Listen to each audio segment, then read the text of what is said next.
So I guess this is my formal introduction to social media. My name is Langston Carter. To my colleagues and a lot of my students, I'm better known as PhonicsMan, okay?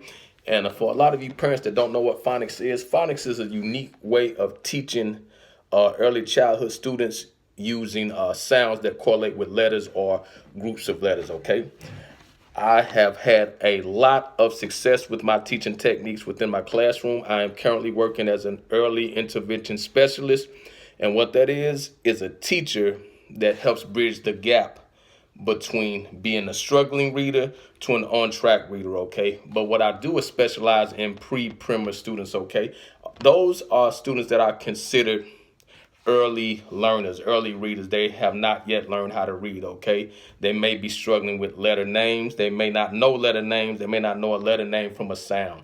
I have proven techniques and strategies that have helped raise student achievement across the board. And I'm on Facebook to share that with a lot of parents that want to get their students either on track or just help prepare them and further their education along as quickly as possible. So I'm going to have a lot of fun on my page, but at the same time, I'm going to be sharing the teaching techniques and strategies that I've been so successful with. Visual, auditory, kinesthetic, tactile. I can feel, okay? So be looking forward to posts. I'm going to show you how to make the materials. I'm going to show you how to use those strategies. I'm going to show you how often to use them to have the most academic success for your child. So please, if possible, share me with anyone that you know that has school-aged children, please, if possible.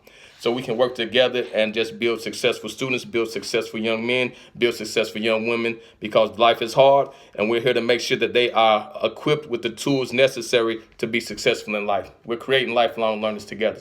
All right, ladies and gentlemen, thank you.